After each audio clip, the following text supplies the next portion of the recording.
My name is Matt Barksdale, and I've been the head coach at Centennial for 8 years. What season stands out as your favorite and why? Favorite season? I think our Final Four year, 2021, has got to be up there with my favorite seasons. It's the second time in school history that Centennial teams made it to the Final Four.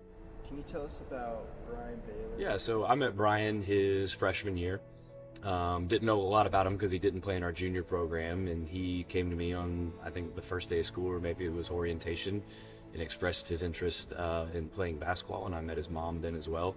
But I think in practice he led by example. He was competitive, really got after it every day, and he just has that personality where I think people, just gravitated towards him, and, he was friends with everybody. So I would say intangibles, just his leadership. Brian had a very high basketball IQ. He was able to see reads that I couldn't see.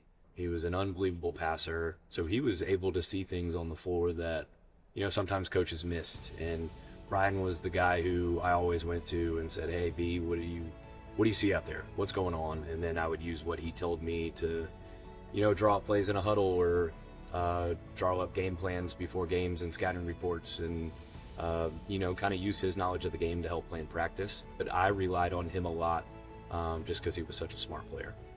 Brian's leadership was really good for us. He wasn't a senior on that team, so he wasn't one of the more vocal leaders, but his high basketball IQ was fantastic for us. That year he was our second leading scorer off the bench.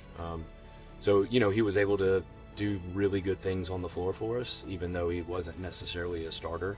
And then off the floor, he was just the guy that kind of kept everyone together. He was kind of the glue. He just has a personality where, people feel comfortable talking to him. Brian's journey was a long one. He came to us as a pretty immature freshman. We actually lost Brian 2 consecutive years at Christmas break due to his grades. In high school basketball, you have to pass your first semester classes in order to play second semester. And Brian struggled academically those first 2 years. So those first 2 years, he only played half the season. What do I hope people learn from Brian? I think my biggest hope is that no matter where you come from, no matter your background, you can be successful if you put your mind to it, if you surround yourself with the right people, if you put yourself in good situations, that you can overcome any obstacles that you have in your life. And I think Brian is proof of that. Hi, my name is Brian Baylor, class of 2022. When I came to Centennial, how was I welcome? The welcome was pretty good. It felt different at first just because I felt like I was different from everybody, and everybody always went to middle school with each other. And I know I didn't go to middle school with a good amount of everybody, so it felt pretty different, but overall it was pretty nice. How did things change when I started coming to Centennial? Things kind of took a big shift. It was just a different environment, really.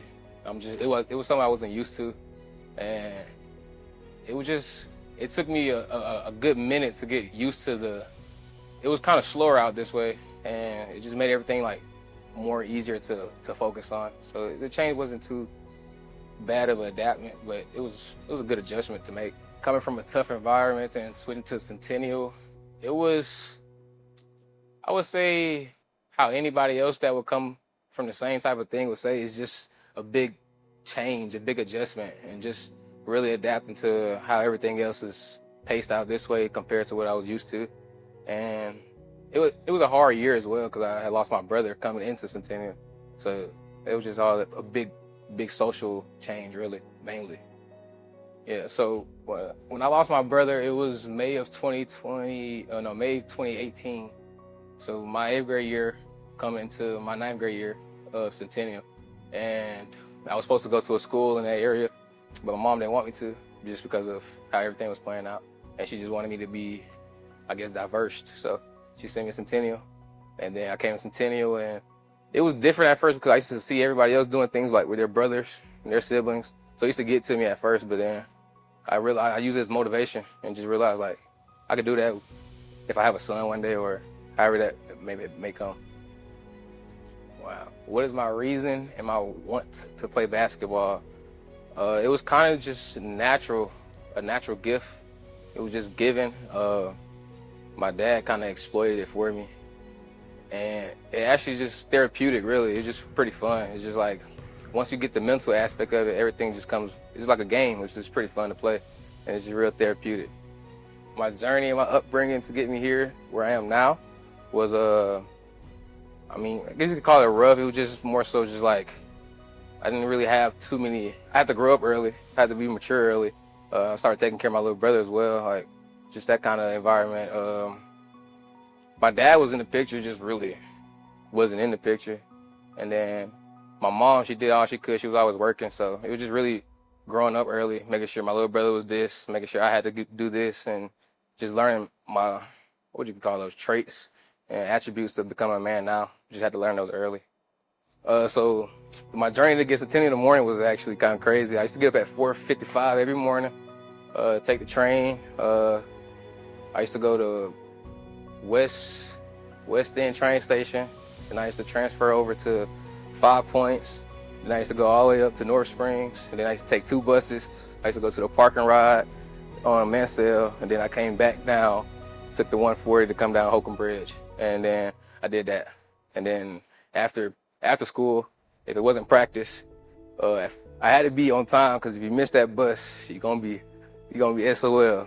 And I used to 4:30 was the bus that used to come. I used to have to make that bus. I just take the train all the way back home. I get back home around like 9 and repeat the process. Yeah, Coach Barksdale as a coach, at first it was different. As a coach, he was different from what I was used to. But he was also a good coach. He kind of seen my skill, like my talent, my skills early. So I was grateful for that, because I was also coming from a different area, so I was worried about that. But as a coach, he was a good coach.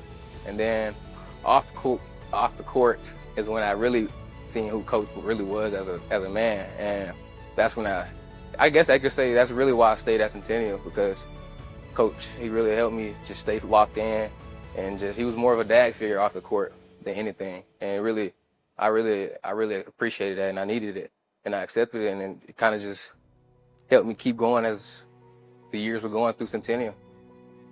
So it was I want to say it started like, I don't remember what year it started, but it was just, I used to be tired, and it was just hard for me to stay woke in class sometimes, and it was just a lot. And so Coach told me, he was like, man, if you need to, you can crash at mine, and we'll help you with your homework. They actually also helped me with my homework. That was big. Like, make sure you do your work, and just keep me locked in, keep me focused. And it was actually nice though. Like, it was different. Like, it was just a nice meal at night sometimes. Good joy, playing with Crofton, playing with Miss B. Like, it was just, they welcomed me as a son, and just felt I wouldn't ask for nothing else more in the world. I appreciate it a lot. Miss Harmon, yeah, Miss Harmon, she was like my mom in school. Miss Harmon was definitely my mom in school. I used to be a little, I used to say bad. I had my moments, and anytime I had my moments, Miss Harmon was right there in my ear. Don't do that. You know you're supposed to be here doing. Don't do that. Like, she just kept me locked in, and I can't be more appreciative than that as well, because just coming from where I came from, it's just like a lot of do it yourself. It's just like, if you don't know how to do it yourself, then you just won't figure it out. And so when I came out here, actually people wanted to help me. It was like a different toll. It's like, oh snap, people actually want to help me. Like, all right, let me accept the help. And Miss Harmon, she took a big thing in that. I love Miss Harmon for that. When people watch this, a big takeaway I would take from it is, don't ever tell yourself you can't do it. You have to go crazy for things that you really want. Like, if you really want it, you might have to be a little crazy for it, and just keep pushing through those hard times and get closer. But get closer to God if you already aren't. Like, you can't do anything without God, and just keep pushing. It might look hard, but just keep pushing, because you're gonna appreciate those rainy days when the sun come out.